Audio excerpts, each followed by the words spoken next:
When seven-time Formula One world champion Lewis Hamilton pulls up to the Hotel de Paris in Monaco, he's just looking for a break from the pressure of qualifying. He doesn't expect to meet a 98-year-old valet with a British accent, and a surprising comment, "Beautiful machine, Mr. Hamilton. Reminds me of the Spitfires I used to fly." This chance encounter with Edwin Thompson, a former WWII fighter pilot who completed 89 combat missions over Nazi-occupied Europe, is about to change both their lives. As Lewis discovers Edwin's extraordinary story of courage, love, and sacrifice. In the skies over Europe and the resistance-filled streets of wartime Monaco, he finds new perspective on his own challenges. What begins as a simple conversation becomes an unlikely friendship that spans generations. When Lewis shares Edwin's remarkable story with the world, neither man is prepared for what happens next. Lewis Hamilton stepped out of the Mercedes team building into the bright Monaco sunshine. The smell of burned rubber and fuel filled the air. It was qualifying day tomorrow for the Monaco Grand Prix, and Lewis wasn't feeling his best. "You okay, Lewis?" asked Bono, his race engineer, who followed him outside. "Just need some fresh air," Lewis replied, forcing a smile. "The car still doesn't feel right in turn 3. The truth was, Lewis felt the pressure weighing on him like a heavy backpack. 6 races into the season, and he still hadn't won. His teammate was outperforming him.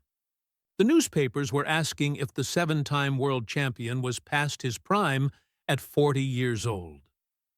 Lewis pulled his cap lower over his eyes as he walked through the paddock. Fans pressed against the barriers, calling his name and holding out programs for him to sign. He waved and signed a few, but his mind was on the track. The narrow, twisting streets of Monte Carlo, where there was no room for mistakes. Monaco was special to Lewis. He'd won here 3 times before. The place had a magic to it. The sparkling harbor filled with giant yachts, the famous casino, and the tight circuit that demanded perfect focus. One tiny error here meant crashing into the barriers. "I need to clear my head," he muttered to himself. After talking with his engineers about tomorrow's strategy, Lewis decided to leave the track early.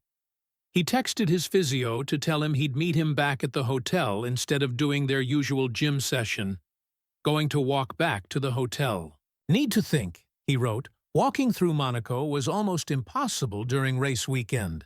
Fans recognized him instantly. After taking a few selfies, Lewis called for his car. Minutes later, his personal Mercedes AMG GT pulled up, driven by one of the team's staff. "Thanks, I'll take it from here," Lewis told the young man as he slid into the driver's seat. The powerful car responded to his touch as he guided it through the crowded streets. This was what he needed. Not the roar of an F1 car, but the simple pleasure of driving without the pressure of millions watching. The Hotel de Paris Monte Carlo stood like a palace above the famous casino square. Lewis had stayed there for years, during the Monaco race weekend. The staff knew him well and respected his privacy. As he pulled up to the grand entrance, a valet stepped forward. Lewis hadn't seen this man before. He was elderly, much older than the usual hotel staff. His back was straight, and despite his age, his movements were precise as he opened the car door. "Good afternoon, Mr. Hamilton," the valet said in a crisp British accent. "Afternoon," Lewis replied, stepping out and handing over the key. The old man's eyes lit up as he looked at the car. "Beautiful machine, Mr. Hamilton," he said with genuine appreciation. "Reminds me of the Spitfires I used to fly." Lewis, who had been about to walk into the hotel, stopped and turned back. "You flew Spitfires?" he asked. The old man nodded. "Royal Air Force, 1940 to 1945. 89 combat missions." He ran his hand lightly over the car's sleek hood. The Spitfire responded to the lightest touch, just like these fine machines you race, though we didn't have to worry about tire degradation, just enemy fighters and running out of fuel over the channel. Lewis found himself smiling, really smiling, for the first time that day. There was something about the way the man talked about flying that reminded Lewis of his own feelings about racing. "I'm Edwin Thompson," the elderly valet said, extending his hand. "Lewis Hamilton," he replied automatically, then felt foolish. Obviously, the man knew who he was. Edwin's handshake was firm despite his age.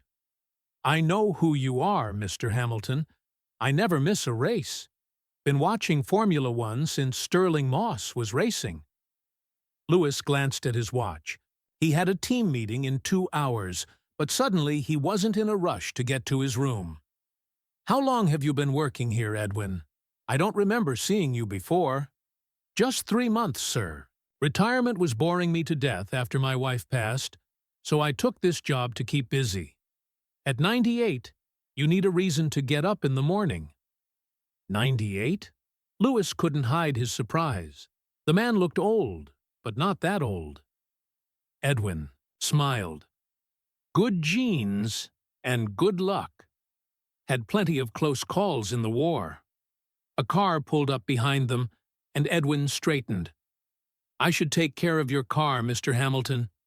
Don't want to keep you." Lewis watched as Edwin slid into the driver's seat with surprising ease.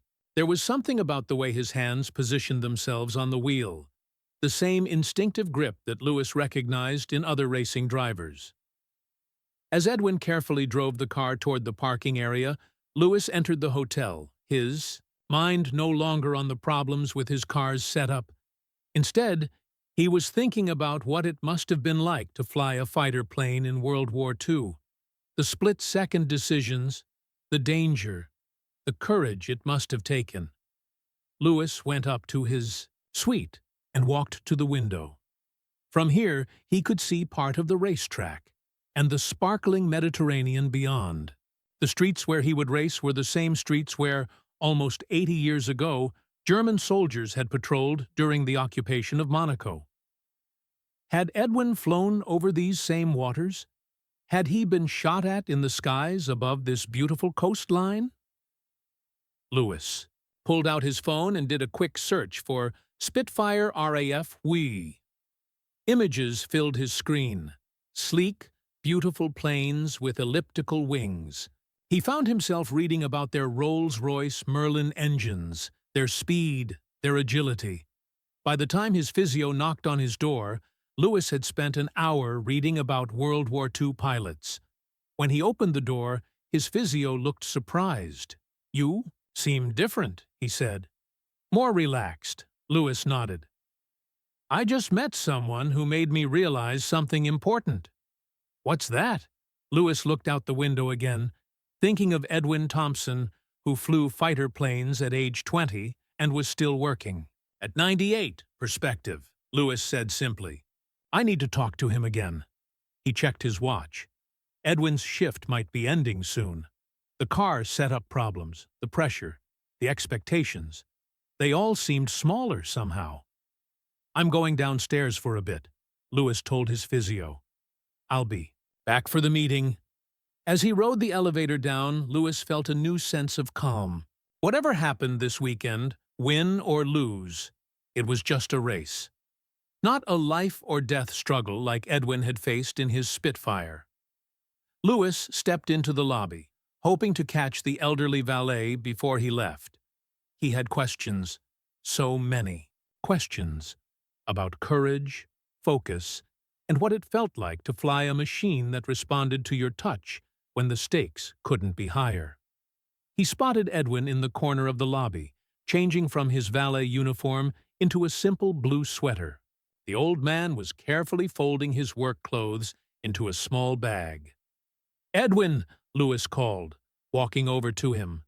The elderly man looked up, surprise crossing his weathered face. "Mr. Hamilton, can I help you with something?" "I was wondering if you had time for a coffee," Lewis said. "I'd like to hear more about your flying days, if you don't mind sharing." Edwin's eyes widened slightly.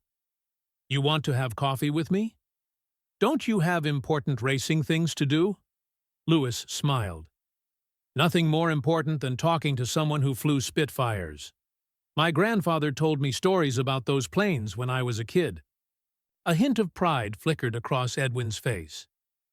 "Well, if you're sure you have the time, I'd be honored." "There's a quiet corner in the hotel cafe," Lewis suggested. "We could talk there without being disturbed." 10 minutes later, they were seated at a small table tucked away from the main area. Lewis had asked the staff for privacy, and they'd been happy to arrange it. A waiter brought them coffee and small pastries, then discreetly withdrew. "I appreciate this," Edwin said, carefully stirring sugar into his coffee. "Not many young people care about old war stories these days." "I wouldn't call myself young anymore," Lewis laughed. "I'm 40 now. Some people think that's ancient for a racing driver." Edwin chuckled. "From where I'm sitting at 98, you're practically a baby." The old man reached into his pocket and pulled out a small, worn leather wallet. "I brought something to show you." He opened it carefully and removed an old photograph protected by a plastic sleeve. Lewis leaned forward to look. The black and white photo showed a young man in a flight uniform standing proudly beside a Spitfire. His hand rested on the propeller, and his smile was confident, even cocky. "That's you?" Lewis asked, though he could see the resemblance across the decades. The same straight posture, the same clear eyes. Edwin nodded. "June 1942. I'd just turned 20. By then, I'd already been flying combat missions for almost a year." Lewis studied the photo with new respect. 20 years old. "I was just starting in Formula 3 at that age, thinking I was doing something brave." "Everyone's path is different," Edwin said kindly. "I joined up in 1940, right after the Battle of Britain. I'd wanted to fly since I was a boy, and the war gave me that chance. I was based at Biggin Hill in Kent." "Biggin Hill," Lewis repeated. "I know that place. I've driven past the signs. It was an important RAF base, right?" "One of the most famous fighter stations in the war," Edwin confirmed. "We lost many good men flying from there." His voice grew softer. "Some days, the beds in the barracks would be empty when we returned. Friends who didn't make it back." Lewis felt a heaviness in his chest. "I can't imagine what that was like." "We tried not to think about it too much," Edwin said. "You couldn't, or you'd never climb back into the cockpit." He sipped his coffee. "But I didn't come to depress you with sad stories. I want to hear it all," Lewis assured him. "The good and the bad." Edwin studied Lewis for a moment, as if deciding how much to share. Then he pulled out another photograph from his wallet. This one showed a group of young pilots standing in a line, laughing together. "My squadron," he explained. "The 401. Out of the 12 men in this photo, only 5 of us made it to the end of the war."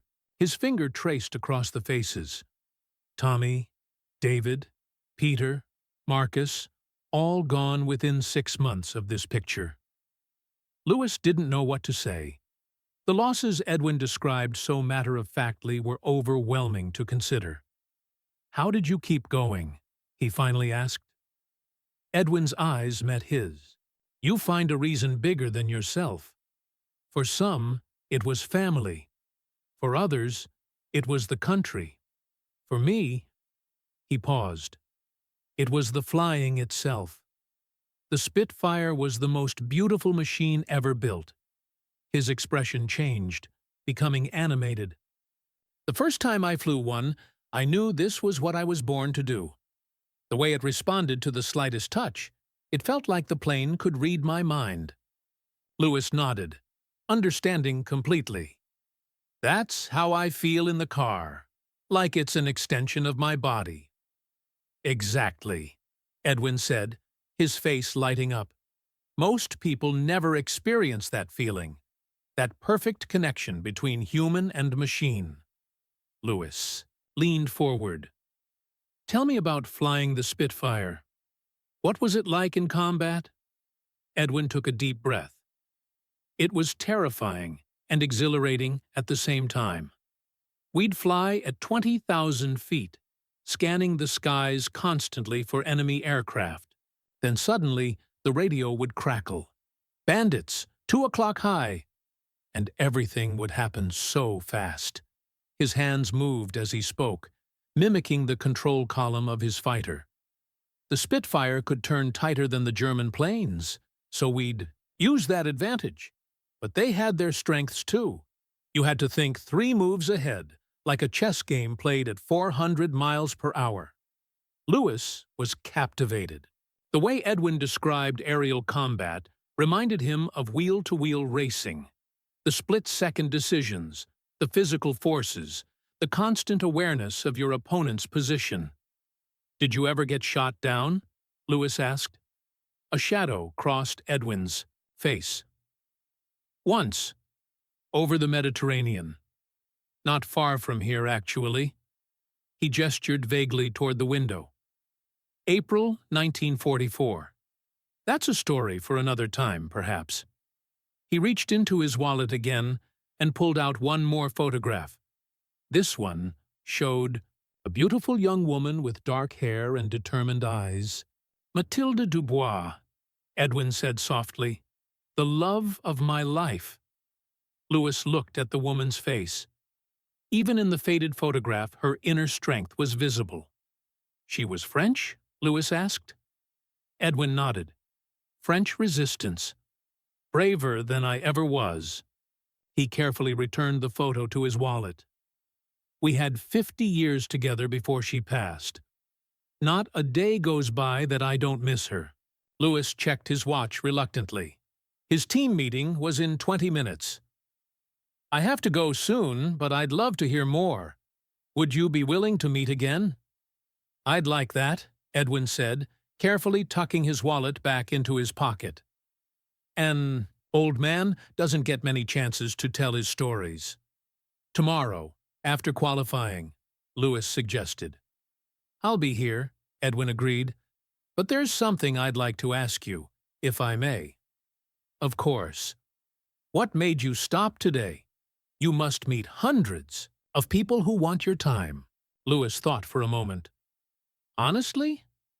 The way you looked at my car. Not like it was expensive or famous, but like you understood what it was capable of. Like you could see past the surface to what it really is. Edwin smiled. Machines have souls, Mr. Hamilton. My Spitfire certainly did. I suspect your racing cars do too. Call me Lewis, please. Lewis, then. Edwin stood up slowly. Thank you for the coffee, and for listening to an old pilot's memories. As they walked together toward the lobby, Lewis felt a strange sense of connection to this man from another time. Tomorrow, he would face the pressure of qualifying, the scrutiny of millions of fans, the weight of his own expectations. But right now, none of that seemed as important as hearing more of Edwin Thompson's story. See you tomorrow, Edwin, Lewis said, extending his hand. The old pilot's grip was firm. Good luck with your meeting. And remember what we Spitfire pilots used to say before a mission. What's that? Edwin's eyes twinkled. Find your line and trust your instincts. The rest will follow. Lewis nodded, recognizing the wisdom in those simple words. As he headed for his team meeting, his mind was filled with images of Spitfires soaring through war-torn skies and of the young man who had flown them with courage and skill. The team meeting went better than expected. Lewis felt a new calm as he discussed car setup with his engineers. The problems that had seemed so huge earlier now felt manageable. When Toto, his team boss, asked if he was feeling more confident, Lewis just smiled. Let's just say I got some perspective today, he said. That night, Lewis couldn't sleep. He pulled out his phone and searched for more information about RAF pilots and Spitfires. He learned that the average life expectancy of a fighter pilot during intense periods of the war could be measured in weeks. The thought of young Edwin, not much older than some of the rookie drivers on the grid today, facing those odds was humbling.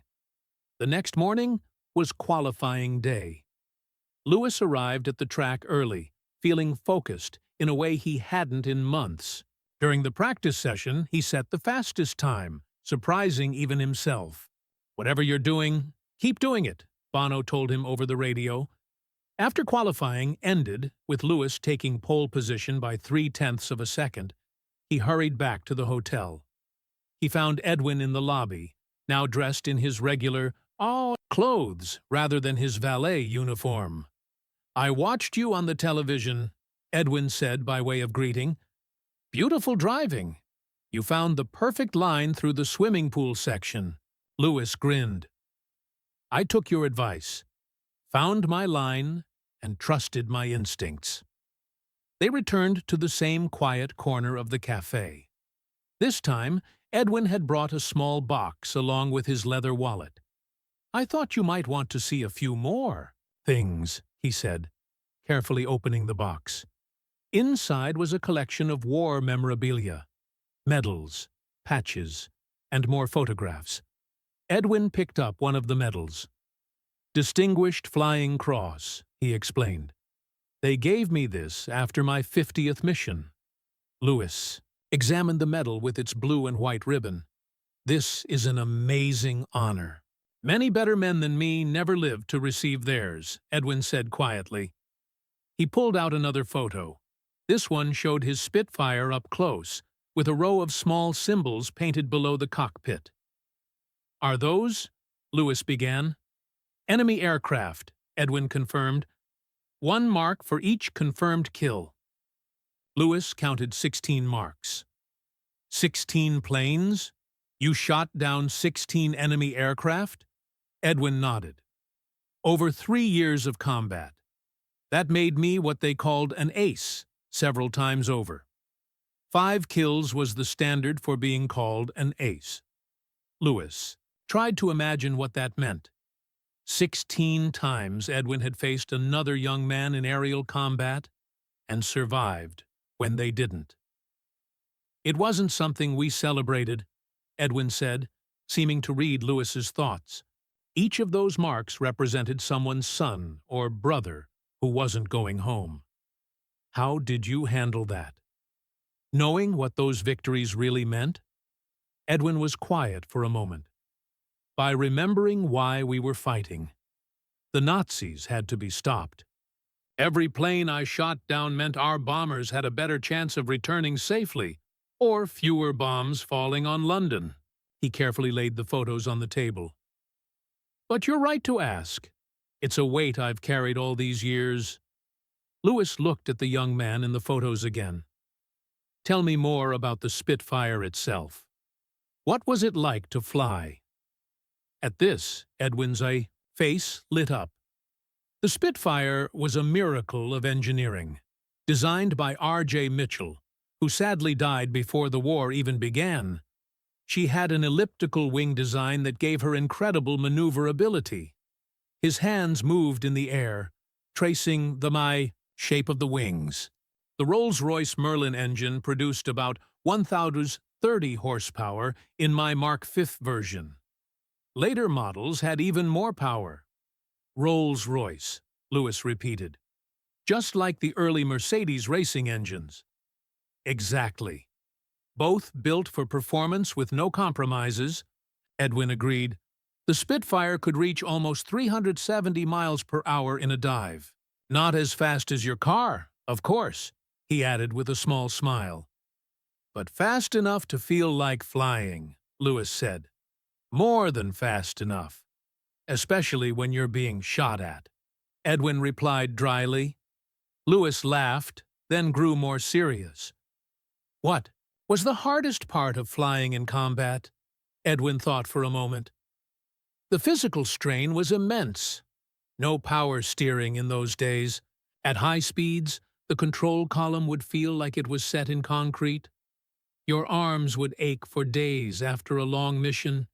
He rubbed his right arm as if still feeling the ghost of that pain. And the cold. At 25,000 feet, it could be minus 40 degrees. Our cockpits weren't pressurized or properly heated. Frostbite was a real danger. I can't imagine, Lewis said. We complain when our drink bottle malfunctions during a 2-hour race. Everyone's challenges are relative to their time, Edwin said kindly. Your racing puts enormous physical demands on your body, too. He reached back into his box and pulled out a small, worn book. This is my logbook. Every pilot kept one. Lewis carefully opened it. Inside, in neat handwriting, were hundreds of entries. Dates, times, aircraft identification numbers, mission details. May 8, 1943, Lewis read aloud. Escort duty for B-17s over Kiel. Heavy flak. 1 Me-109 destroyed. Jenkins lost over target area. The simple entry covered what must have been hours of danger and the loss of a friend, all recorded in just a few matter-of-fact words. We didn't have the luxury of dwelling on things, Edwin explained. The next mission was always coming. Lewis turned more pages. The entries continued, mission after mission. Scattered throughout were brief notes. Close call today. Engine trouble over channel. Limped home. Dickey shot down. No shoot seen. 89 missions, Lewis said, looking up from the book. How did you survive when so many didn't? Edwin shook his head. Luck, mostly. Skill plays a part, of course. I had good eyes and fast reflexes, but plenty of better pilots than me didn't make it. He reached for the book and turned to a specific page. This was my final mission. April 17th, 1944. Lewis read the entry. Reconnaissance over French coast near Monaco. Spotted by 2 FW-190s. Aircraft hit multiple times. Bailed out over Mediterranean. Edwin pointed to a small faded bloodstain on the page. I finished that entry later in hospital. That's when my flying days ended. What happened after you bailed out? Lewis asked. Edwin's eyes took on a distant look. That's when I met Matilda. He pulled out the photo of the beautiful French woman again. And that's where our story really begins. Here? In Monaco? Lewis asked, surprised. Just up in the hills, Edwin confirmed, gesturing toward the window. You can see them from the racetrack, the same place where you'll be racing tomorrow. Lewis looked out at the mountains rising above Monaco, seeing them with new eyes. Will you tell me that story too? Edwin smiled. Tomorrow, after your race. It's getting late, and you need your rest. Lewis nodded, reluctantly closing the logbook and handing it back. Thank you for sharing all this with me. Thank you for listening, Edwin replied. Most people see an old man and assume he's always been old. They forget we all had our moments of glory and danger. As they said goodbye, Lewis impulsively asked, Would you like to come to the track tomorrow? See the car up close? Edwin's eyes widened. You wouldn't mind? I'd be honored, Lewis said. I'll send someone to pick you up in the morning. As Lewis walked back to his room, he felt a strange connection to the past. Tomorrow, he would race on the same streets where, 8 decades earlier, a young RAF pilot had fought for his life and found love in the midst of war. In that moment, winning the race seemed both more and less important than before. More because he wanted to show Edwin what he could do. Less because compared to what that generation had faced, it was just a race. Lewis slept soundly that night, dreaming of Spitfires soaring above the Mediterranean and of an old man who had once been young, brave and afraid, all at the same time. He woke early on race day, feeling refreshed. The sun was just rising over Monaco, painting the harbor waters gold and pink. After his morning routine of stretching and a light breakfast, Louis sent his assistant to pick up Edwin. When they arrived at the track, security initially stopped them. Louis had to come personally to escort Edwin through the paddock. The elderly man walked slowly but steadily, taking in everything with bright, interested eyes. "It's changed so much," Edwin remarked, looking around at the gleaming team buildings and sponsor displays. "You've been to the Monaco Grand Prix before?" Louis asked, surprised. Edwin nodded. "Many times over the years. First time was 1950. Fangio won that year." Louis tried to imagine what the race must have looked like then. Simpler cars, hay bales, instead of barriers, drivers without fireproof suits or proper helmets. "This way," Louis said, guiding Edwin toward the Mercedes garage. "I want to show you our car." Inside the Mercedes area, team members looked curiously at the elderly visitor. Toto Wolff, the team principal, walked over to greet them. "Toto, this is Edwin Thompson," Louis explained. "He flew Spitfires in World War II. Edwin, this is my boss, Toto." Toto's eyebrows rose as he shook Edwin's hand. "It's an honor, sir. Thank you for your service." "Just did what needed doing," Edwin replied simply. Louis led Edwin to where his race car sat in the garage, surrounded by engineers making final preparations. Edwin stopped a respectful distance away, his eyes taking in every detail. "Would you like to touch it?" Louis asked. Edwin looked uncertain. "Am I allowed?" "Of course." "It's my car," Louis said with a smile. Carefully, Edwin reached out and placed his weathered hand on the carbon fiber bodywork. His fingers traced the smooth surface almost reverently. "Remarkable," he murmured. "Nothing like this in my day." "The steering wheel alone has more technology than an entire Spitfire," Louis told him, picking it up to show Edwin the complex array of buttons and dials. Edwin studied it with interest. "Yet the principle remains the same, doesn't it? Man and machine working together, finding the limits of what's possible." One of the engineers brought over a chair for Edwin, and he sat watching as the team continued their preparations. After a while, Louis joined him. "You were going to tell me about how you ended up in Monaco," Louis reminded him. Edwin nodded. "It started with my last mission. I was flying reconnaissance over the French coast. We'd received intelligence that the Germans were building new defensive positions near Monaco in preparation for an Allied invasion." He looked out toward the harbor, visible from their position in the garage. "I was flying low, taking photographs, when two Focke-Wulf 190s appeared, out of nowhere. I managed to evade the first attack, but they caught me on the second pass. My engine took multiple hits." Edwin's voice remained steady as he described what happened next. "I knew I wouldn't make it back to England.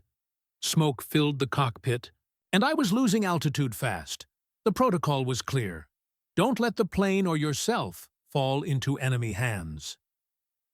"What did you do?" Louis asked. "I pointed the nose toward the sea and prepared to bail out. At the last moment, I pulled the release and was thrown clear.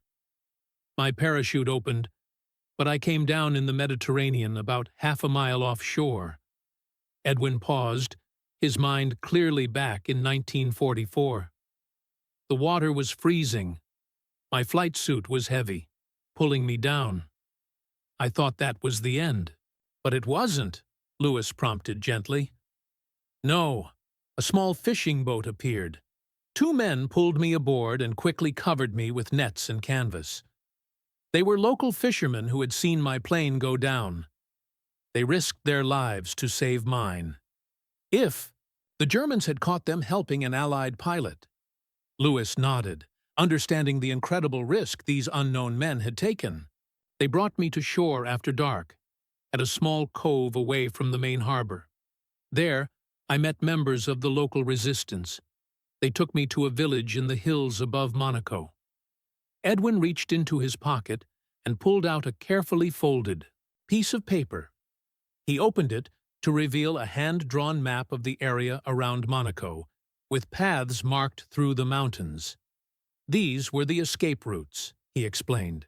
The resistance used them to move downed pilots and other fugitives toward the Italian border, where they could eventually make their way to Allied territory. Louis studied the map with fascination. Many of the roads matched ones he knew from driving around Monaco during race weekends. I was injured in the crash. Broken ribs, concussion, burns on my arms. I couldn't be moved immediately. So they hid me in a small stone house at the edge of the village. Edwin's eyes softened. That's where I met Matilda. She was the local resistance leader's contact in Monaco. She worked as a secretary in the German headquarters, but passed information to the resistance. She came to the village twice a week, bringing medical supplies and intelligence. She was a spy? Louis asked, impressed. Edwin nodded. One of the bravest people I've ever known. She risked execution daily to help the Allied cause. He carefully refolded the map. I stayed in that village for 2 months while my injuries healed. During that time, Matilda and I fell in love. When it was finally time for me to attempt the journey to Allied territory, I promised I'd come back for her if I survived the war. And you did, Louis said. Yes. As soon as the war ended, I returned to Monaco. Matilda and I married in that same village church in 1946. We decided to make our home here, where our story began. Louis was quiet for a moment, taking in the extraordinary tale. So that's why you've stayed all these years? Monaco became our home, Edwin said simply. We had 50 wonderful years together before she passed in 1996. Our children and grandchildren are scattered around the world now, but I could never leave this place. The garage became noisy as more team members arrived. The race was just 2 hours away. I should let you prepare, Edwin said, standing up slowly. Will you watch from our guest area? Louis asked. Edwin shook his head. Thank you, but I have my own special place to watch. I've seen every Monaco Grand Prix from the same spot since 1950. He reached into his pocket and pulled out a small silver pin in the shape of a Spitfire. Take this. It brought me luck all through the war. Louis was touched by the gesture. I can't take this from you. Just borrow it for today, Edwin insisted. And remember what I told you. Find my line and trust. My instincts, Louis said. Edwin smiled. Exactly. As Edwin walked away through the paddock, Louis carefully pinned the silver Spitfire inside his racing suit, close to his heart. The pre-race routine continued around him. Engineers making final adjustments, team leaders giving last-minute instructions, media crews setting up for the start. But Louis felt different today. The silver pin against his skin reminded him of a different kind of courage than what he normally needed on race day. Who was that old guy? Asked his teammate, walking up beside him. Someone who's helped me find perspective, Louis replied. He flew Spitfires in World War II. His teammate raised his eyebrows. Seriously? That's pretty cool. More than cool, Louis said. He was shot down right here in Monaco in 1944. The locals saved him and hid him from the Germans. Before his teammate could ask more questions, Bono called Louis over for the final strategy meeting. As they went through the plan for the race, Louis's fingers occasionally touched the spot where the Spitfire pin rested against his chest. When it was time to get into the car, Louis felt unusually calm. The nervousness that had plagued him all season was gone, replaced by a deeper focus. As he settled into the cockpit and the mechanics strapped him in, He thought of young Edwin climbing into his Spitfire, facing dangers far greater than a race. Lights went out, and Lewis made a perfect start from pole position. Through his helmet, he could hear the roar of the crowd as the cars streamed toward the first corner. He took the racing line perfectly, hitting the apex exactly where he wanted. 2. Find your line and trust your instincts. He heard Edwin's voice in his mind. The race was challenging. Rain fell halfway through, making the narrow streets treacherous. 3 cars crashed at the famous hairpin turn, but Lewis drove with a precision and confidence he hadn't felt in months. When his closest rival began closing the gap in the final laps, Lewis remained calm, managing the situation perfectly. As he crossed the finish line in first place, Lewis raised his fist in triumph. It was his 4th Monaco win, matching his hero Ayrton Senna's record. But as he completed his victory lap, Lewis found himself scanning the crowd, wondering if Edwin was watching from his special spot. The podium ceremony was a blur of champagne and trophies. During his winner's interview, Lewis surprised the reporter by saying, "I want to dedicate this win to someone who taught me about real courage this weekend. There are different kinds of bravery in this world, and driving fast cars isn't the most important one." Back in the team garage during the celebrations, Lewis kept looking around for Edwin. But the elderly man was nowhere to be seen. "Looking for someone?" Toto asked, noticing Lewis's distraction. "The gentleman who was here earlier, Edwin. I wanted to return something to him." "I'll have someone find him," Toto offered. Lewis shook his head. "No, I know where he'll be.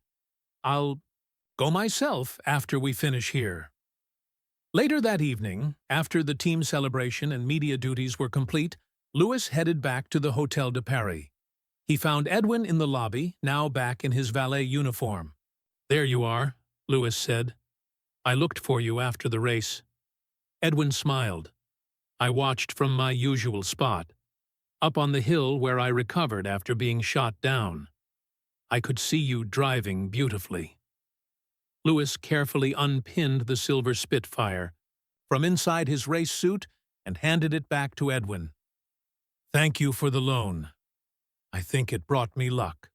"Nonsense," Edwin replied, taking the pin. "That was all your skill, but I'm glad you won." A young hotel guest approached, asking Lewis for an autograph. After signing, Lewis turned back to Edwin. "Do you have time for dinner? I'd like to hear more about your time here during the war." "I'm working until 9, Edwin said apologetically. "I'll wait," Lewis decided. "And tomorrow, before I leave Monaco, I want to see your special viewing spot. Would you show me?" Edwin looked surprised. "You want to see the village where I stayed?" "Very much," Lewis said. "If you don't mind showing me." "I'd be honored," Edwin replied. The next morning, Lewis's driver took them up into the hills above Monaco. The road twisted higher and higher, offering spectacular views of the Mediterranean below. Edwin directed them to a small village that seemed frozen in time. Stone houses with red tiled roofs, narrow streets too small for cars, and an ancient church at the center. "This is Pele," Edwin explained, as they walked slowly through the village. Not much has changed since 1944. He led Lewis to a small stone house at the edge of the village. "This is where they hid me." An elderly couple lived here then, Jean and Marie Bonnard. They told their neighbors I was Marie's cousin from Marseille, recovering from tuberculosis. That kept people from getting too close and discovering I was English. Lewis tried to imagine the young pilot hidden here, injured and far from home, while German patrols searched the area below. "And Matilda would visit you here?" he asked. Edwin nodded, his eyes distant with memories. "She would hike up," from Monaco after dark, bringing medicine and news. It was a dangerous journey for her. If she'd been caught with resistance materials, he didn't need to finish the sentence. They both knew what would have happened. Edwin led Louis to a small clearing with a stone bench overlooking Monaco. The racetrack was clearly visible below, a perfect view of the circuit winding through the streets and around the harbor. "This is where I watch every race," Edwin said, sitting on the bench. "I can see it all from here." Louis sat beside him, taking in the magnificent view. "It's perfect. From this spot, I used to watch German ships in the harbor," Edwin said quietly. "Matilda and I would note their movements and send the information to Allied intelligence." He pointed to a narrow path leading away from the village. "That was the beginning of the escape route. When I was strong enough to travel, I followed that path with a guide. It took us 3 nights of walking to reach the Allied lines in Italy." Louis stared at the path, trying to imagine making such a journey while injured and hunted. "Did others escape this way too?" "Many," Edwin confirmed. "Allied airmen escaped prisoners of war, Jewish families fleeing persecution. The people of this village risked everything to help." A young engineer from Louis's team had accompanied them. Louis noticed him filming parts of their conversation on his phone. "Do you mind if he records some of this?" Louis asked Edwin. "Your stories shouldn't be lost." Edwin hesitated, then nodded. "I suppose it's important for people to remember." The engineer moved closer as Edwin began describing the Spitfire's cockpit and controls in remarkable detail. His hands moved in the air, showing how the stick and throttle worked together. Despite his age, his memory of the technical details was perfect. "The Rolls-Royce Merlin engine was the heart of it all," Edwin explained. "When you opened the throttle fully, the whole aircraft would shake with power. Not unlike your Mercedes engine, I imagine." Louis smiled, thinking of the complex power unit in his race car. "There are similarities, though ours is a bit quieter." Edwin laughed. "That's modern progress, I suppose. The Spitfire was anything but quiet." As they walked back to the car, Louis felt a connection to this place and its history that he'd never experienced before. The Monaco Grand Prix would never look the same to him again. That evening, Louis was scheduled to fly to London for simulator work before the next race. But before leaving Monaco, he met Edwin one last time in the hotel lobby. "I want to stay in touch," Louis told him, handing Edwin a card with his personal number. "Next time I'm in Monaco, I'd like to hear more of your stories." Edwin seemed touched. "That's very kind, but I'm just an old man with tales from another time." "Those tales matter," Louis insisted. "They've already changed how I think about racing and about courage." They shook hands, and Louis watched as Edwin returned to his valet duties, standing straight-backed despite his 98 years. On the flight to London, Louis couldn't stop thinking about everything he'd learned. Edwin's stories had awakened something in him. The next 3 races passed in a blur. Louis won 2 of them, putting him back in contention for the championship. Journalists noted his renewed focus and confidence, asking what had changed. Louis would only say he'd found a new perspective on racing. When the Formula One calendar brought him back to England for the British Grand Prix at Silverstone, Louis had an idea. After securing permission from the team, he made a phone call to Monaco. 2 days later, a private jet landed at a small airfield near Silverstone. Louis was waiting as Edwin carefully descended the steps, looking both excited and overwhelmed by the special treatment. "I've never flown in something so fancy," Edwin admitted as Louis greeted him. "Quite different from a Spitfire." "More comfortable, I hope," Louis said with a smile. "Less exciting, though," Edwin replied with a twinkle. In his eye, Lewis had arranged for Edwin to stay in his motorhome at the track. As they drove from the airfield, Edwin told him more about his life after the war, his career as an engineer, his children with Matilda, and their decades in Monaco. "Why did you become a valet at 98? Lewis asked, genuinely curious. "After Matilda died, I needed purpose," Edwin explained. "Our children wanted me to move to England or America to be near them. But Monaco is where our memories live. The hotel manager is my grandson's friend. He offered me the job when he saw how restless retirement was making me." At the track, Lewis showed Edwin around the Mercedes garage. The team had been briefed about their special guest, and many team members asked Edwin questions about his flying days. The team's chief aerodynamicist was particularly interested in the Spitfire's wing design. "The elliptical wing was revolutionary," Edwin explained, sketching the shape on a piece of paper. "It distributed the lift evenly, reducing drag. Your cars use the same principles, just more advanced."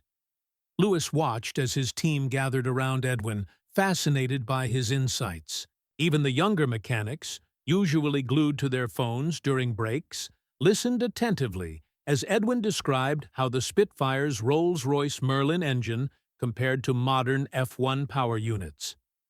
That afternoon was qualifying. Before Lewis climbed into his car, Edwin approached him with something in his hand. "I brought this for you," he said, offering Lewis the small silver Spitfire pin. "Keep it this time. It brought me through 89 missions. Perhaps it will bring you luck again." Lewis was deeply moved. "I can't take this permanently. It's too important." "I'm 98 years old," Edwin said pragmatically. "I'd rather see it with someone who understands what it means while I'm still here." Lewis carefully pinned it inside his racing suit, just as he had in Monaco. "Thank you. I'll treasure it." As Lewis prepared for qualifying, he felt strangely calm. The pressure of performing at his home Grand Prix usually weighed heavily on him. But today, with Edwin watching and the silver Spitfire against his chest, everything felt different. "Find your line and trust your instincts," he repeated to himself as he pulled on his helmet. Qualifying went perfectly. Lewis secured pole position with a lap time that broke the existing track record. When he returned to the garage, the team erupted in cheers. Edwin stood back from the celebration, but Lewis sought him out. "Your pin worked again," Lewis said with a grin. Edwin shook his head. "The pin is just metal. The magic is in believing in yourself." That evening, after the team's technical debrief, Lewis and Edwin sat in the quiet of the motorhome. Lewis had been wanting to ask something, but wasn't sure how. "Edwin," he began carefully, "would you mind if I recorded more of your stories? Not just for me, but to preserve them?" "My stories?" Edwin looked surprised. "Who would be interested?" "Everyone should hear them," Lewis said earnestly. "What you and others like you did. It shouldn't be forgotten." Edwin was quiet for a moment. "What did you have in mind?" "Just a simple video. You talking about your experiences. I could share it, with your permission." Edwin considered this, then nodded slowly. "If you think it might matter to people, I'm willing." Lewis set up his phone on a small tripod. For the next 2 hours, Edwin talked. He described his training as a pilot, his first combat mission, the friends he lost, and the terror and exhilaration of aerial combat. He spoke of the day he was shot down, the villagers who risked their lives to save him, and his love story with Matilda. As Edwin spoke about the fear he felt before each mission, Lewis was struck by his honesty. "Were you afraid every time?" he asked. "Every single time," Edwin confirmed. "Anyone who says they weren't afraid is either lying or foolish. Courage isn't about not feeling fear. It's about doing what needs to be done despite the fear. Lewis thought about his own career. The pressure before each race, the expectations, the knowledge that a single mistake could be catastrophic. In racing, we don't talk much about fear, he admitted. It's almost taboo. That's a shame, Edwin said. Acknowledging fear is the first step to mastering it. As the evening grew late, Edwin showed signs of tiring. Lewis ended the recording and helped him settle in for the night. Tomorrow would be race day, the British Grand Prix in front of Lewis's home crowd. Before going to his own quarters, Lewis looked at the recording on his phone. Edwin's face filled the screen, his eyes bright as he described dogfights over France. Lewis knew these stories were precious, a direct connection to a history that was fading as Edwin's generation passed away. He fell asleep thinking about courage, fear, and the silver Spitfire pin that would ride with him tomorrow, carrying the weight of history into the race. Race day dawned clear and bright. Lewis went through his usual morning routine, stretching, a light breakfast, the driver's parade around the circuit. But today felt different. Each time he touched the spot where Edwin's pin was fastened inside his race suit, he felt a strange connection to the past. The Mercedes team had arranged for Edwin to watch the race from their garage. When Lewis returned from the driver's parade, he found the elderly man sitting comfortably in a special chair, chatting with Toto Wolff about the early days of motor racing. "Ready for today?" Edwin asked as Lewis approached. "As ready as I'll ever be," Lewis replied. "How about you? Not too tiring being at the track all day?" Edwin smiled. "At my age, every day is a gift. I wouldn't miss this for anything." A camera crew filming pre-race coverage noticed the elderly man in the Mercedes garage. The reporter approached Lewis. "Who's your special guest today?" she asked. Lewis glanced at Edwin, who nodded slightly, giving permission. "This is Edwin Thompson," Lewis said. "He flew Spitfires in World War II, completed 89 combat missions over Nazi-occupied Europe." The reporter's eyes widened. She turned her attention to Edwin. "That's incredible, sir. Would you mind if we asked you a few questions on camera?" Before Edwin could answer, Lewis stepped in. "Maybe after the race? He's here to enjoy the day without too much fuss." The reporter agreed, but the brief exchange had caught the attention of other media. Soon, social media was buzzing with questions about the elderly man in the Mercedes garage. Who was he? What was his connection to Lewis Hamilton? As the time for the race drew closer, the garage became a hive of activity. Engineers made final adjustments, strategists reviewed weather forecasts, and Lewis prepared mentally for the 52 laps ahead. Before getting into the car, Lewis knelt beside Edwin's chair. "Any advice?" he asked, only half joking. Edwin considered for a moment.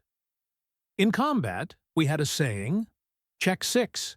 It meant always look behind you, where the danger might come from." Lewis nodded. "In racing, we call that defending your position." "Same. Principle, different stakes," Edwin said. "Good luck out there, Lewis. I'll be watching." The British Grand Prix was always special for Lewis, with home fans cheering him around every corner of the Silverstone circuit. Today, though, he felt a different kind of pressure. He wanted to win not just for himself or his team, but for Edwin. When the lights went out, Lewis made a clean start, maintaining his pole position into the first corner. For the first 20 laps, he built a comfortable lead over his closest rival. Then, the unpredictable British weather intervened. Dark clouds rolled in, and rain began to fall, lightly at first, then heavier. The track became treacherous. Cars began sliding off at Copse and Stowe corners. Weather radar shows this will get worse before it gets better, Bono told Lewis over the radio. Box this lap for intermediate tires, Lewis acknowledged and headed for pit lane.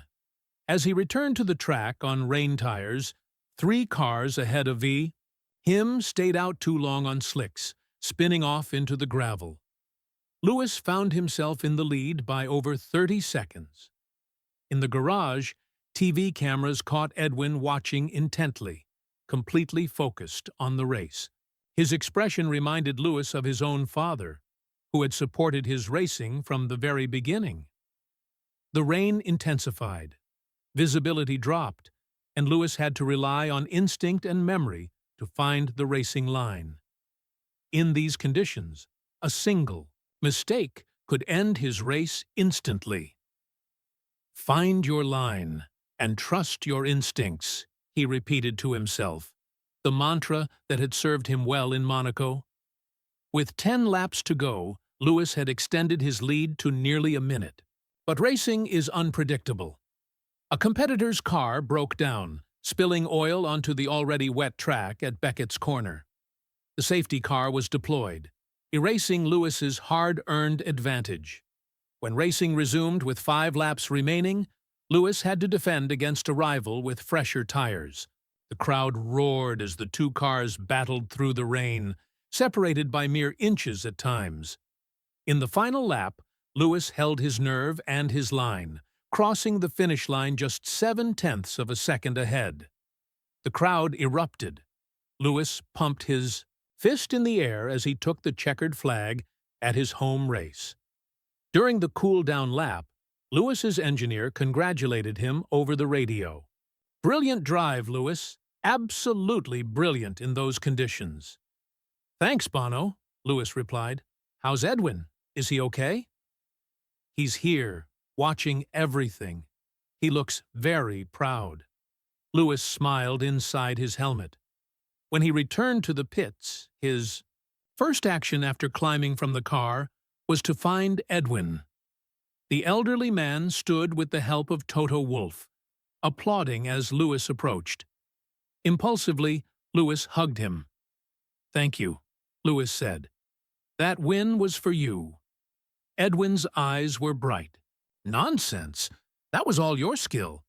Though I must say, your flying through those rain clouds reminded me of breaking through cloud cover over the channel."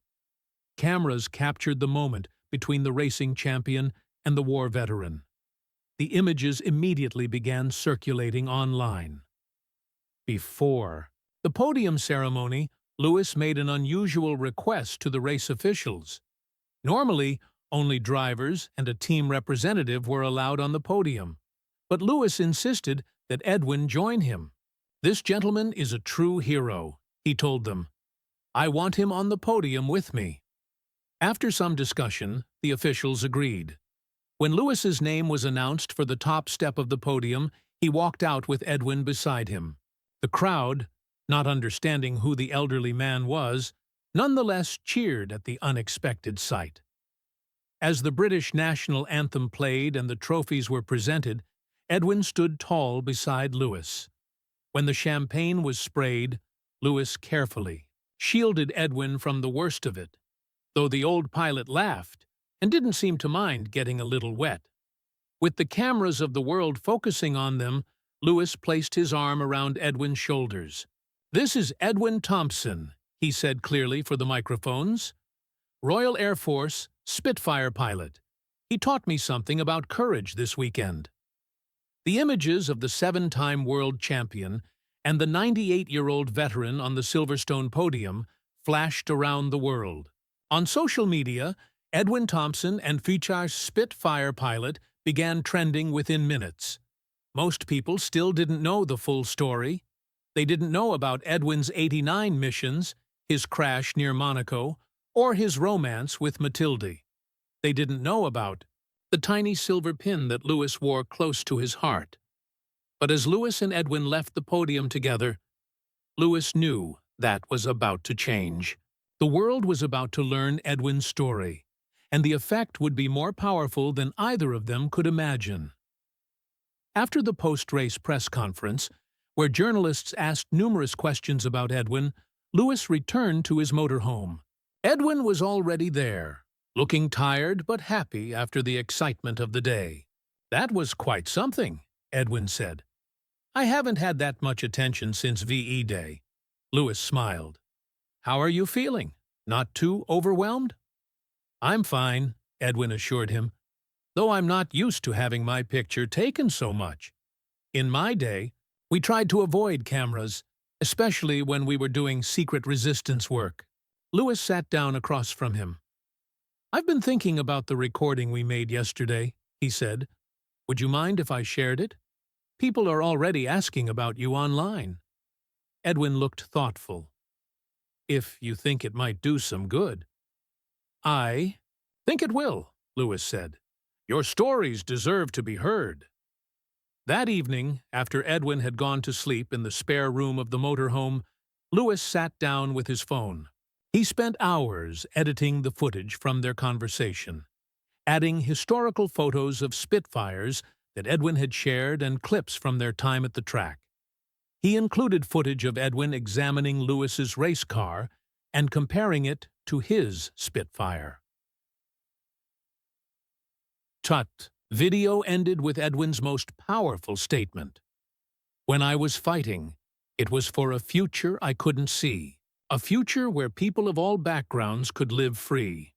Seeing Lewis, this brilliant young man, master machines like I once did, but on a world stage, that's the future we were fighting for." Early the next morning, before most of England was awake, Lewis posted the 10-minute video on his social media accounts with a simple caption: "Meet Edwin Thompson, 98 years old, RAF Spitfire pilot, 89 combat missions. True courage." Lewis drove Edwin to the airport that morning for his flight back to Monaco. "The video is up," he told him. "I think people will be interested in your story." Edwin seemed doubtful.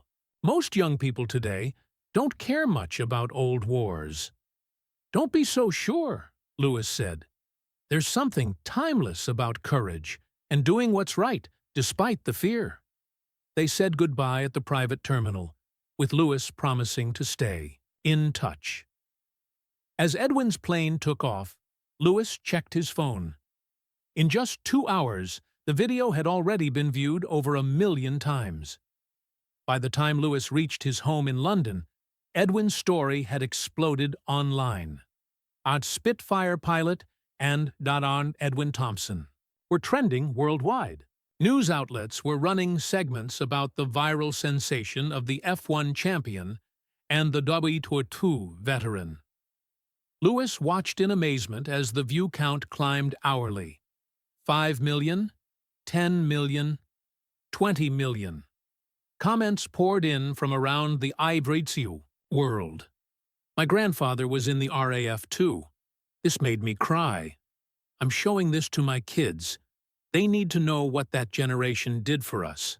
The way he talks about the Spitfire, pure poetry. We're losing this generation and their stories." Historians and WWII enthusiasts began adding context to Edwin's account. Someone identified his squadron from the insignia visible in one of the old photographs. The Imperial War Museum posted archive footage of Spitfires from the same unit flying over France in 1943.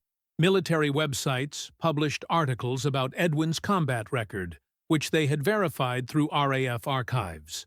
The details matched exactly what Edwin had shared, confirming the accuracy of his memories even at 98.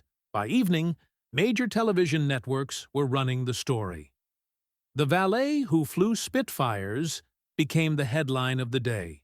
Reporters dug into Edwin's background, finding records of his Distinguished Flying Cross and other honors he had mentioned only briefly in the video. Lewis received calls from veterans organizations thanking him for highlighting the story of an ordinary hero from a generation that was rapidly disappearing. Schools asked permission to use the video in history lessons. The most surprising call came from the Royal Air Force itself. A senior officer contacted Lewis's management to express gratitude for bringing attention to their heritage. They were organizing a special event to honor Edwin and wanted Lewis to attend. That night, Lewis called Edwin in Monaco. "How are you doing with all the attention?"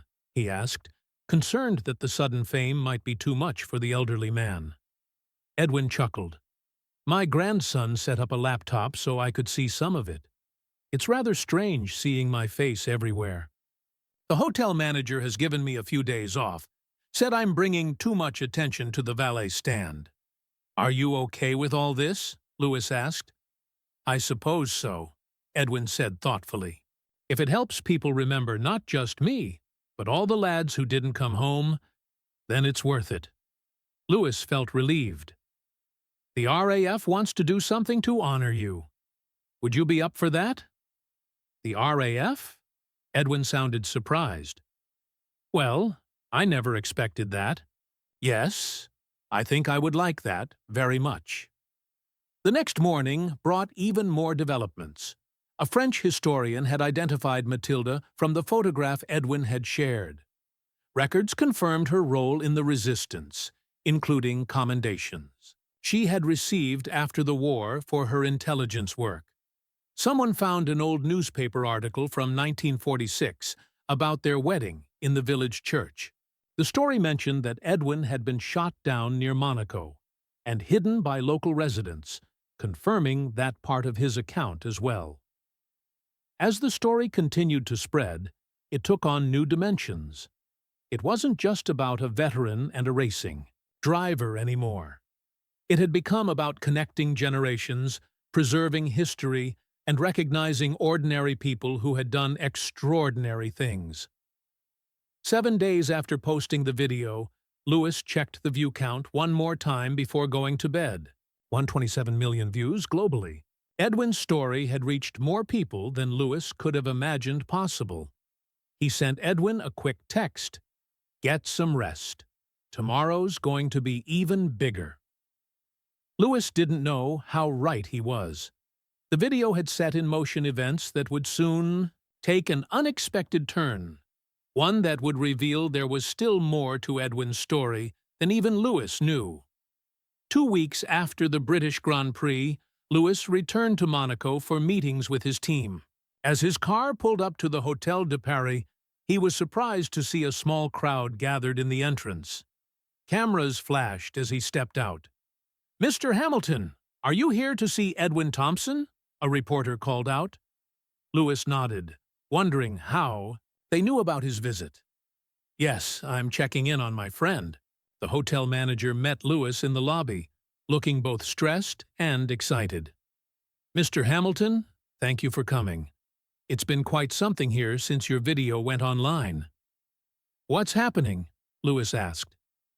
The manager gestured around the elegant lobby. "See for yourself." Lewis was stunned by what he saw. The lobby was filled with people of all ages. Some wore RAF uniforms, others carried books about World War II or model Spitfires. An elderly man sat in a wheelchair wearing medals on his jacket, clearly another veteran. "They've been coming all week," the manager explained. "Veterans, historians, regular people who were touched by Mr. Thompson's story. He's become quite the celebrity." "Where is he now?" Lewis asked. "In the staff room, taking a break." "He's been wonderful. Talking to everyone, but at 98? The manager shrugged. "He needs rest." Lewis found Edwin sitting in a comfortable chair, looking tired but happy. "Lewis," Edwin's face brightened. "I didn't know you were coming." "Surprise visit," Lewis said, taking a seat beside him. "I had no idea all this was happening." Edwin shook his head in wonder. "Nor did I. It started with a few phone calls, then visitors began showing up.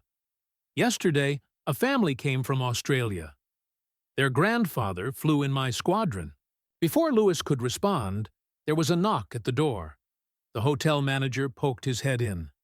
"I'm sorry to interrupt, but there are some people from the Royal Air Force who've just arrived. They say they have an appointment." Edwin straightened his uniform. Yes, they contacted me yesterday. Please send them in. Lewis stood as three officers in full RAF dress uniform entered the room. The lead officer, a woman with an Air Commodore's insignia, stepped forward. "Mr. Thompson," she said formally, "I'm Air Commodore Julia Bennett. On behalf of the Royal Air Force, it's our honor to meet you." Edwin rose slowly to his feet and saluted. The Air Commodore returned the salute crisply. "At ease, Flight Lieutenant." "Thompson," she said with a smile. "It's been a while since your last duty, I believe." Edwin relaxed. 78 years, ma'am, but I still remember how to salute." "Indeed you do," she agreed. "We've come on official business.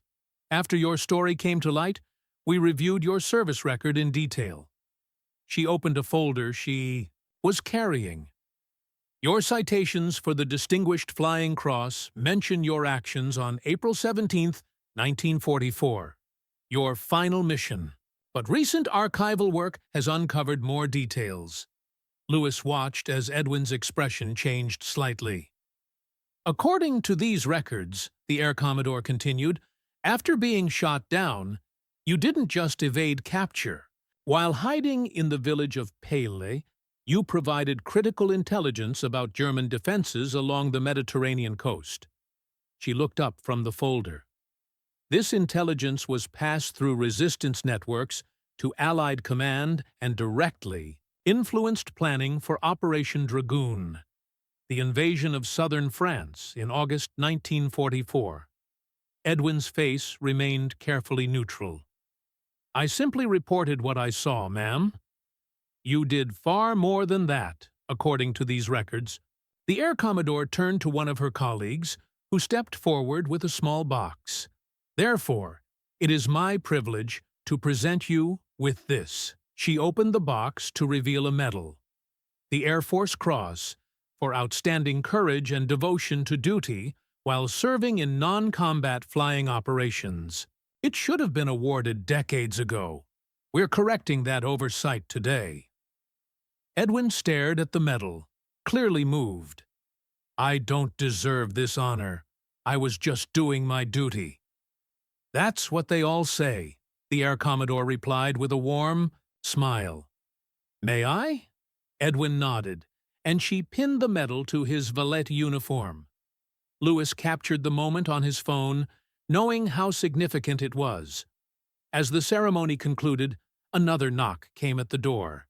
This time, a man in a formal suit entered, speaking French. The hotel manager translated, "This is Jean-Paul Leclerc from the French government. He says he's here about Mathilde Dubois." Edwin's eyes widened at the mention of his late wife's name. The French official approached and switched to English. "Mr. Thompson, when your story became public, our historians examined our resistance, archives. Your wife's contribution was more significant than previously acknowledged."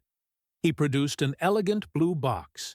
"France wishes to recognize Mathilde Dubois Thompson posthumously with the Légion d'honneur for her extraordinary service to France during its darkest hours." Edwin's hands trembled as he accepted the box. When he opened it to reveal the star-shaped medal with its red ribbon, tears filled his eyes. "She never wanted recognition," he said quietly. "She always said there were many who did more and received nothing." "That may be true," the French official replied, "but France does not forget its heroes, even after all these years." Word of the impromptu ceremonies spread quickly. Hotel guests gathered outside the staff room, hoping to catch a glimpse of the man everyone was talking about. The crowd in the lobby continued to grow. Lewis watched as Edwin spoke briefly with each person who had come to see him. Despite his fatigue, he answered questions, signed books, and thanked veterans for their service. His humility in the face of all this attention was remarkable. "I don't deserve all this fuss," Edwin told Lewis during a quiet moment. I was just doing my job like thousands of others. That's exactly why people are responding to your story, Lewis replied. You represent all those thousands, the ones who aren't here to tell their stories anymore. As the afternoon wore on, Lewis noticed Edwin's energy fading. He discreetly mentioned to the hotel manager that the elderly man needed rest. The manager announced that Mr. Thompson would retire for the day, but would return tomorrow. Lewis helped Edwin to his small apartment near the hotel. Once inside, Edwin carefully placed Matilda's Legion of Honor medal on a shelf beside a framed photograph of her. She would have been embarrassed by all this attention, he said with a fond smile. She was always happier working in the shadows. Lewis looked at the photograph of the young French woman. She must have been incredible. She was, Edwin confirmed, and braver than I ever was. He sat heavily in his armchair. The French official mentioned her extraordinary service. They don't know the half of it. What do you mean? Lewis asked. Edwin seemed to consider his words carefully. There are parts of our story that I've never shared, that Matilda asked me to keep private. He looked at Lewis with suddenly serious eyes. Some secrets from the war were too dangerous to reveal, even years later. But now, with both of us being thrust into the spotlight. His voice trailed off, and Lewis realized how exhausted the old man was. We can talk about it tomorrow, he said. You need to rest now.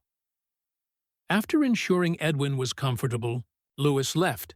Outside, he found the hotel lobby still bustling with people hoping to meet the Spitfire pilot. Journalists approached Lewis, asking for comments about his friendship with the war hero. Edwin Thompson represents the best of his generation, Lewis told them. His courage, his humility, his service, these are things we should all aspire to. As Lewis drove away from the hotel, he wondered about Edwin's unfinished thought. What secrets had he and Matilda kept all these years? And why might Edwin feel it was time to reveal them now? The next day would bring answers, and an even more extraordinary chapter to an already remarkable story. Lewis woke to a phone call from his agent. Have you seen the news? The Imperial War Museum in London is holding a press conference about Edwin Thompson. Lewis turned on the television. On screen, a museum curator stood at a podium surrounded by reporters. Following the recent attention on Flight Lieutenant Edwin Thompson, the curator was saying, our archivists reviewed previously uncatalogued materials from the RAF film unit. We've made a remarkable discovery. Lewis watched in amazement as the screen changed to show grainy, black and white footage of Spitfires in flight. The date in the corner read, April 1944.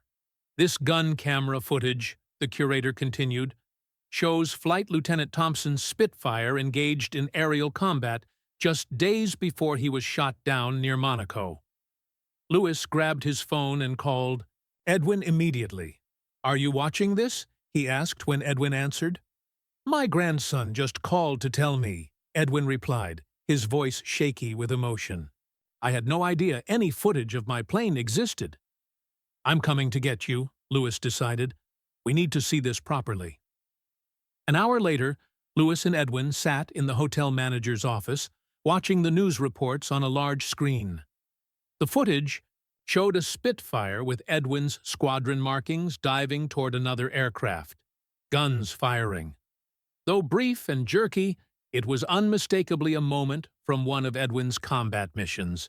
I remember that day, Edwin whispered, his eyes fixed on the screen. April 14th, 1944. 3 days before I was shot down. That's a Focke-Wulf 190 I'm chasing. Lewis watched Edwin's face as he stared at images of his younger self in action. The elderly man seemed transported back in time, his hand moving slightly as if still working the Spitfire's controls. The news anchor announced that the Imperial War Museum had requested Edwin visit London to view more discovered materials. They had also found his original logbook, thought lost for decades, in their archives. "Will you go?" Lewis asked. Edwin nodded slowly. "I'd like to see that logbook again. I thought it was gone forever." Lewis made the arrangements immediately. His private jet would take them to London the next day. News of Edwin's visit spread quickly, and when they arrived at the museum, a crowd had gathered outside. Museum staff escorted them through a side entrance to avoid the crowds. The director greeted them personally, leading them to a private room where the discovered items were laid out on a table. "Flight Lieutenant Thompson," the director said formally, "it's our honor to welcome you. These materials were in uncatalogued boxes donated by your squadron's intelligence officer after the war." Edwin moved slowly toward the table. There lay his original logbook, more worn than the copy he'd kept, but unmistakably the same. Beside it was a collection of photographs, official reports, and a small metal box. "We've digitized the gun camera footage," the director explained, turning to a screen. "There's about 3 minutes in total from various missions." As the footage played, Edwin watched in silence. There, captured in jerky black and white images, were moments from his life that he'd described to Lewis. Aerial battles over France, formations of Spitfires climbing into the clouds, the distinctive silhouette of enemy aircraft in his gun sight. "I remember that day," he whispered as one clip played. "We lost Jimmy Blackwood hours later." Lewis placed a supportive hand on Edwin's shoulder, feeling the emotion radiating from the old pilot. The director handed Edwin his original logbook. "We thought you might want to see this again." Edwin's hands trembled slightly as he opened it. Unlike his personal copy, this official logbook contained additional notes from intelligence officers who had debriefed him after each mission. The pages were stamped with classified marks that had been crossed out decades later when the information was no longer sensitive. "Look at this," Edwin said, pointing to entries from late 1943. These were missions over the French coast, photographing German defenses. The intelligence officers' notes show how they used my reports. Lewis marveled at how detailed the entries were. Coordinates, weather conditions, enemy positions, all recorded in Edwin's neat handwriting with official annotations in different ink. The museum director opened the small metal box. Inside was something that made Edwin's breath catch: his original pilot's wings and a set of silver RAF cufflinks. "These were recovered from your personal effects after you were reported missing," the director explained. "When you eventually returned, the war was winding down, and somehow they never made it back to you." Edwin picked up the wings, running his finger over the embroidered design. "I had a spare set, but I always wondered what happened to these." As they examined the materials, a curator approached with another file. "Mr. Thompson, we found something else you might want to see. It relates to your time in Monaco after being shot down." The file contained debriefing reports from when Edwin had finally made it back to Allied lines. Most of it described his evasion and the help he received from the resistance. But several pages had been heavily redacted, with large sections blacked out. These redactions were typical for reports involving resistance members, the curator explained, to protect their identities even after the war. Edwin nodded, his expression unreadable as he studied the documents. "There's one more thing," the director said. "We found this attached to your file." He handed Edwin a sealed envelope marked "Personal and Confidential." Edwin stared at the envelope. "This is Mathilde's handwriting," he said softly. "Would you like some privacy?" the director asked. Edwin looked at Lewis. "Stay, please. This concerns you too, in a way." As museum staff stepped back, Edwin carefully opened the yellowed envelope. Inside was a letter written in French and a small black-and-white photograph. Edwin's eyes filled with tears as he read. "What is it?" Louis asked gently. Edwin handed him the photograph. It showed Matilda standing beside a German officer at what appeared to be a formal event. She was smiling, but her eyes looked guarded. "This is what I wanted to tell you about," Edwin said quietly. "Matilda's secret role in the war. The part we never spoke about after, even to our children." Louis looked at the photograph with new understanding. "She was deeper undercover than just a secretary, wasn't she?" Edwin nodded, his voice dropping to a whisper. "The most dangerous kind of spy. The kind who gets close to the enemy." He tapped the image of the German officer. That man was Colonel Werner Hoffmann, head of intelligence for the German forces in southern France, and Matilda was his trusted confidant. Louis finally understood why Edwin had been so reluctant to share the full story. Some secrets were too dangerous or too painful to reveal, even decades later. "She never spoke of it after the war," Edwin said, carefully folding the letter and returning it to the envelope. "She said some memories were better left in the past." "But now?" Louis asked gently. Edwin looked at the museum director. "I believe this part of history should be preserved too. Matilda's courage shouldn't be forgotten." The director nodded. "We would be honored to include her story in our collection, with whatever details you feel comfortable sharing." On the flight back to Monaco that evening, Edwin told Louis more about Matilda's dangerous work, how she had been recruited by British intelligence because of her perfect German, how she had created a new identity as a French woman sympathetic to the German cause, how she had gained the trust of Colonel Hoffmann, all while passing vital information to the resistance. "She saved countless lives," Edwin said, looking out the plane window at the stars. "But after the war, some people viewed women who had been close to German officers with suspicion. They didn't understand it was her cover." Louis listened, amazed by the courage and sacrifice it must have taken. "What are you thinking?" Edwin asked, noticing Louis's thoughtful expression. "I'm thinking about how many untold stories there must be," Louis replied. "How many people like Matilda, whose contributions were kept secret?" Edwin nodded. "That's true. Most of the real heroes of the resistance never received any recognition." By the time they landed in Monaco, Louis had made up his mind. "I want to do something to preserve these stories," he told Edwin. "Not just yours and Matilda's, but the whole network that operated here during the war." 2 weeks later, Louis announced the creation of the Veterans Stories Project. Using his own funds, he established a foundation dedicated to recording and preserving the experiences of World War II veterans and resistance members, starting with those connected to Monaco. The project's first initiative was a small museum in Valet, the village where Edwin had recovered after being shot down. The mayor enthusiastically offered a stone building in the center of the village that had once been used by the resistance. Louis hired historians and curators to work with Edwin to document the local resistance network. Word spread quickly, and elderly residents of Monaco and surrounding villages began coming forward with their own stories and mementos. One morning, Edwin and Louis met an 89-year-old woman named Sophie Laurent at the small museum space.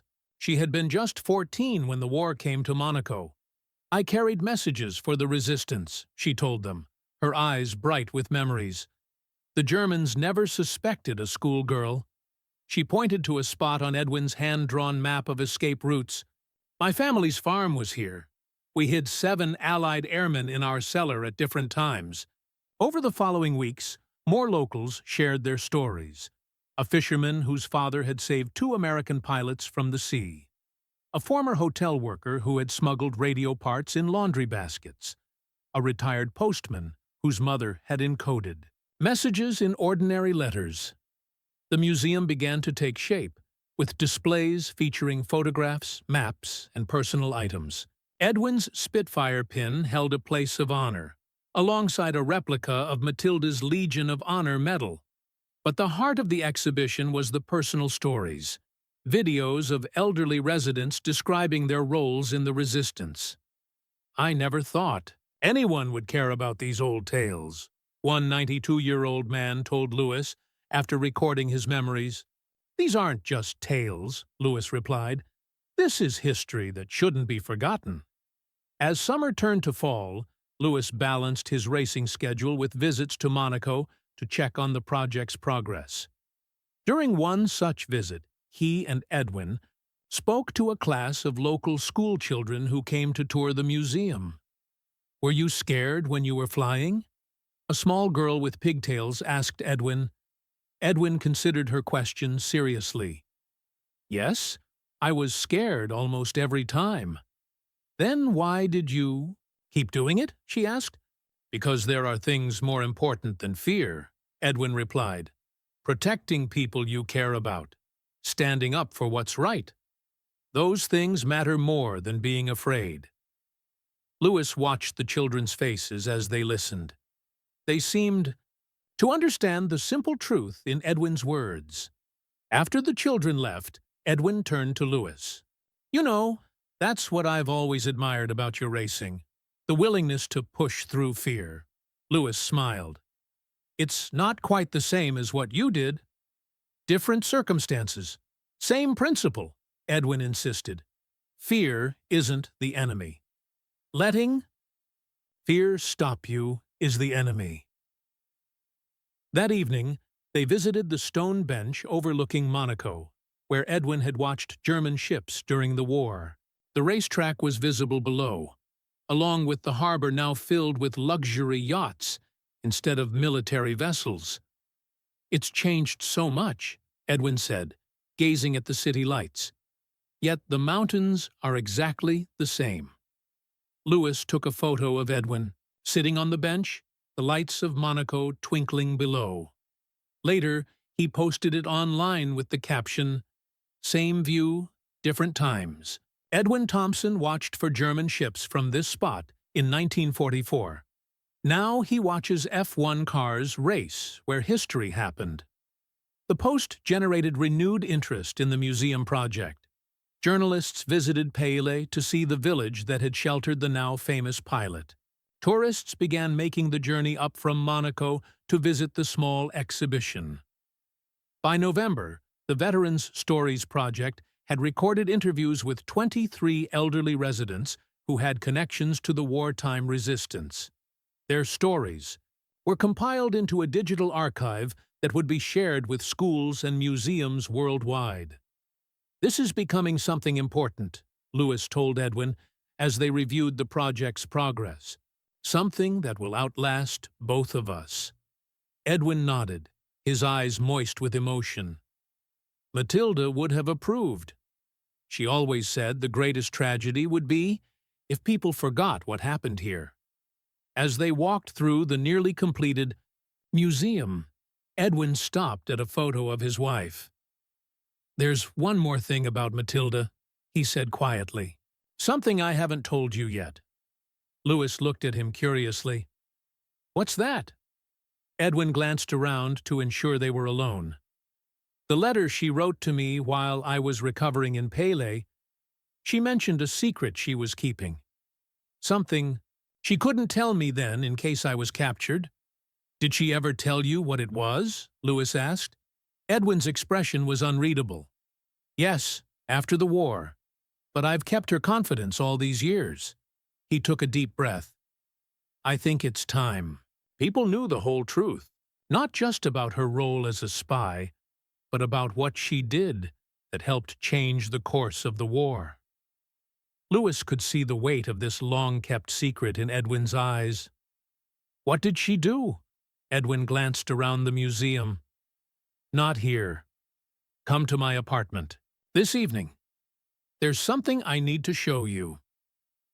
That night, Lewis visited Edwin's small but tidy apartment near the hotel. The walls were covered with photographs, Edwin and Matilda on their wedding day, their children growing up in Monaco, family gatherings spanning decades. A life well lived after the horrors of war. Edwin directed Louis to sit at the small kitchen table while he shuffled to his bedroom. He returned with a wooden box, weathered with age. "I've kept this all these years," Edwin said, placing the box on the table. "Matilda and I agreed it should stay hidden until both of us were gone." He opened the box carefully.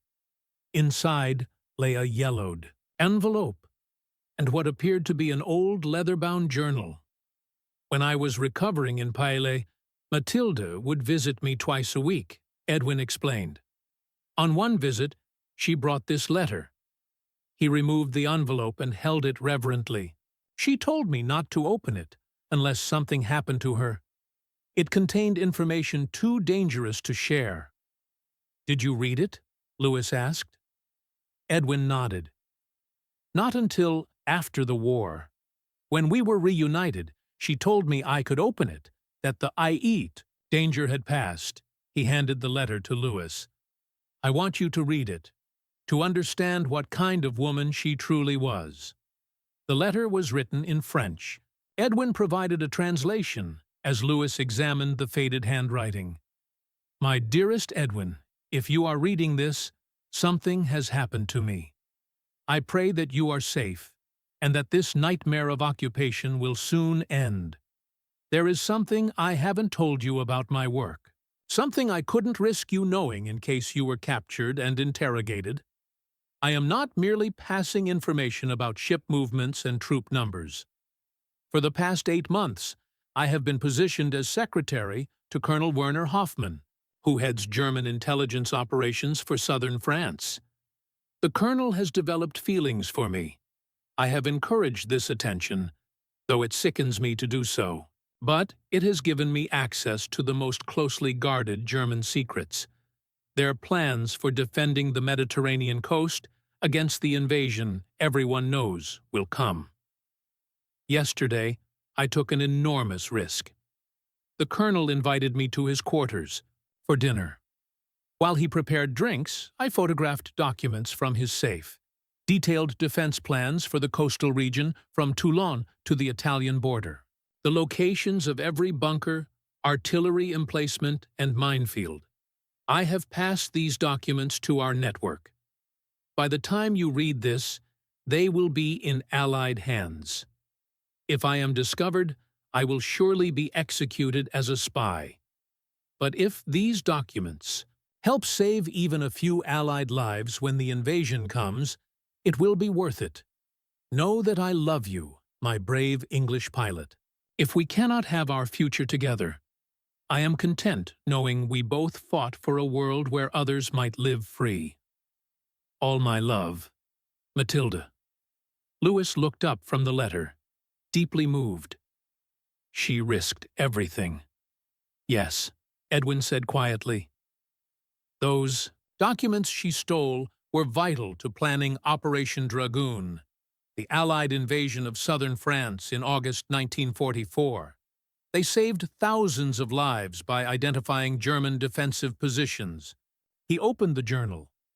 Inside were detailed sketches of coastal defenses, harbor layouts, and military installations, all drawn in a delicate feminine hand. She memorized everything she saw in the German headquarters, Edwin explained. Each night, she would draw what she remembered. These pages were smuggled out one by the resistance. Louis turned the pages carefully. The level of detail was astonishing, down to the caliber of guns and thickness of concrete in bunkers. After the war, Allied commanders told me her intelligence was the most accurate they received from any source in this region, Edwin said with pride, but her role remained classified for decades. Even our children never knew the full extent of their mother's courage. He closed the journal gently. "When your video about me went viral, and historians began investigating our story, I knew it was only a matter of time before they discovered more about Matilda. I wanted you to hear it from me first." Louis sat back, trying to absorb the magnitude of what he'd learned. "Why tell me now?" "Because you've helped preserve so many forgotten stories through your project," Edwin said. "And because I trust you to share Matilda's story with the respect it deserves." Edwin reached into the box one last time and removed a sealed envelope. "If something happens to me, open this. It explains everything. Names, dates, contacts. The complete story of what Matilda did, verified by Allied intelligence after the war." Louis shook his head. "You're in good health, Edwin. You'll be around to tell her story yourself." Edwin smiled sadly. "At 98, every day is borrowed time. I've outlived almost everyone I flew with. I've had a good life, far longer than many deserve. But I want to be prepared." He slid the envelope across the table. "Keep this safe. When the time comes, you'll know what to do with it." Louis reluctantly took the envelope. "I hope I won't need to open this for many years." "As do I," Edwin replied, "but it brings me peace knowing her story won't die with me." They sat in companionable silence for a while, the weight of history heavy in the small kitchen. Finally, Louis spoke. "Thank you for trusting me with this." "You remind me of her in some ways," Edwin said unexpectedly. "The same determination. The same willingness to take risks for what you believe in." Louis was touched by the comparison. "I wish I could have met her." "She would have liked you," Edwin said with certainty. "She always admired people who lived life at full throttle." As Louis prepared to leave, Edwin walked him to the door. The old pilot seemed lighter somehow, as if sharing his long-kept secret had lifted a burden. "Will you come to the museum opening next week?" Louis asked. Edwin nodded. "I wouldn't miss it. It's important to remember. Not just what I did, but what all of them did. The fishermen who rescued pilots, the villagers who hid fugitives, the ordinary people who did extraordinary things."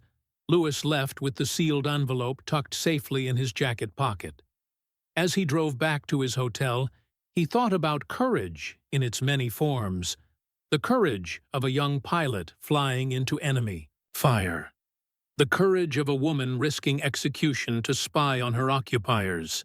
And perhaps the quieter courage of an old man keeping faith with his wife's memory for all these years. The envelope felt heavy against his chest, not just with the weight of paper, but with the responsibility of history. The museum opening in WWII was a tremendous success. Locals and tourists filled the small stone building, examining the exhibits with interest and respect. Edwin was the guest of honor, sitting in a comfortable chair as visitors approached to thank him and ask questions. Louis watched from across the room, pleased to see his project making such an impact. The museum told not just Edwin's story, but the stories of dozens of local resistance members. Their photographs lined the walls, their voices played from audio stations, their sacrifices honored at last. Over the next few months, Louis continued his Formula One season while staying in regular contact with Edwin. The elderly man's health remained surprisingly good for his age. He even returned to his valet duties part-time, though now hotel guests recognized him and often asked for photographs. 3 races before the end of the season, Louis claimed his 8th World Championship, breaking the record he had shared with Michael Schumacher. In his victory speech, he thanked Edwin for teaching him about perspective and courage. "Some battles are fought on racetracks," he told the worldwide audience. "Others are fought in the skies over Europe or in the shadows of occupied cities. I'm grateful to a friend who helped me understand the difference." When Louis returned to Monaco after the season, he visited Edwin immediately. They celebrated Louis's championship with a quiet dinner in Edwin's apartment. "I watched every race," Edwin told him proudly. "You drove like a Spitfire pilot this season." finding the perfect line, and trusting your instincts. They fell into an easy friendship. Louis would visit whenever he was in Monaco, and they would talk for hours, sometimes about the war, sometimes about racing, sometimes about life and its many surprises. Then, 6 months after the museum opening, Louis received a call from Edwin's grandson. The news hit him like a physical blow. Edwin had passed away, peacefully in his sleep. At 98 years and 7 months, his remarkable life had come to an end. The funeral was held in the small church in Paye, where Edwin and Matilda had married all those years ago. The building overflowed with people: hotel staff, local residents, RAF representatives, and several of Louis's racing colleagues who had met the old pilot. Louis sat in the front row, next to Edwin's family. He had flown in from testing in Barcelona, canceling his commitments without hesitation. As he listened to Edwin's grandson deliver a moving eulogy, Louis found himself thinking about the sealed envelope in his hotel safe. After the service, as mourners gathered in the village square, Louis approached Edwin's oldest son, Michel. "Your father entrusted me with something," Louis explained. "A letter about your mother's war work. He wanted it shared after he was gone." Michel looked surprised. Father rarely spoke about those days. He said Mother preferred to leave the past behind. "I think he felt it was time people knew the whole story," Louis said. "With your permission, I'd like to honor his wishes." Later that evening, alone in his hotel room, Louis opened the envelope with trembling hands. Inside was a black-and-white photograph and several pages of neatly typed notes. The photograph showed Matilda standing beside Colonel Hoffmann at what appeared to be a formal German military event. Despite her smile, her eyes held a watchfulness that Louis recognized now as the vigilance of someone in constant danger. The notes detailed Matilda's remarkable story. Born in Alsace to a French mother and German father, she grew up speaking both languages perfectly. When war came, she joined the resistance and was recruited for special operations because of her flawless German. Her mission was dangerous beyond imagination: to befriend and eventually become the trusted confidant of Colonel Werner Hoffmann, the intelligence chief responsible for German coastal defenses in southern France. For nearly a year, she maintained this perilous deception. The information she provided helped Allied planners identify German strengths and weaknesses along the Mediterranean coast. But her most significant contribution came in June 1944. Louis read with growing amazement as Edwin's notes described how Matilda had stolen complete defense plans for Operation Dragoon, the Allied invasion of southern France.